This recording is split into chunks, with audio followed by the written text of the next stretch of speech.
Welcome back to our discussion on innovative learning for the underprivileged. It's a classroom with a difference. Yes, there are blackboards, there are teachers, there are students, but there are different kinds of students. Those students are sex workers, individuals who are being educated about HIV/AIDS, among other things. I have with me here in the studio of Lok Sabha television Mr. S.V. Sriram, consultant to the University of Manitoba, who is associated with Ashodaya, a non-government organization in Mysore, Karnataka, which teaches commercial sex workers, male and female transgenders.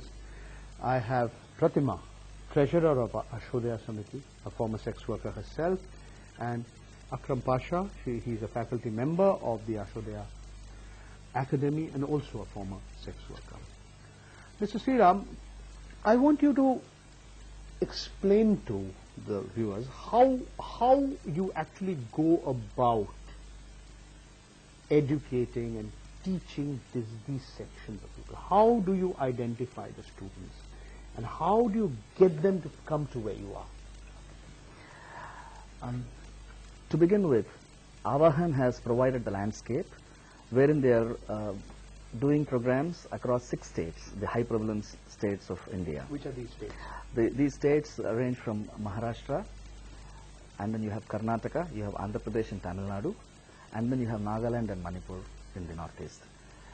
And Avahan, when they are working in this, they work through NGOs in these different states, and then they have already formed groups of sex workers who need to build their capacities. And so what here do is you mean by building capacity? You know, this is a fashionable phrase which is used over and over again in the NGO community. All civil society organizations are engaged in building capacity. Explain what you mean by this. So you have 2 levels of things. One is the inherent skills that sex workers already possess. What are these skills? Now, to begin with, let us start with an observation skill.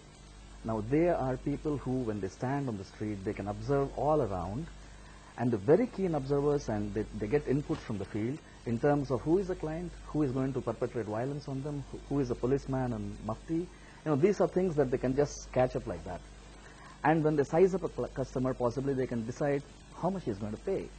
And these are things that there are inherent skills. And we try to utilize these inherent skills in such a way, facilitating the process wherein they can transfer these kind of skills to other sex workers in terms not just as skills, but in terms of how they can utilize them in their own areas. And when we say build capacities, on the other hand, to give them additional knowledge, it could be related to HIV and sexually transmitted infections. It could be related to when you do a police advocacy, for instance. From the point of view that sex workers run away with the moment they see a constable, to a point where they are able to sit in a police station, share the table with the inspector, and then talk to him on why he should not beat them or harass them. There is a sea shift, and that's the capacity building in terms of what is it that they should talk to a police officer, how should they talk, what are the words that they use, what should be their body language. These are capacities which they need to kind of build on. How do you react to those who take a holier-than-thou attitude, sit on a high moral ground and say, what are you doing? You are actually, quote-unquote, corrupting society. I mean, do you hear this from people? Yeah, we do. We do hear it from people saying that you're encouraging sex workers when you distribute condoms. And we have to make them understand that we are not either encouraging or discouraging, or we are promoting sex or anything of the sort. Whether we are there or not, these things happen.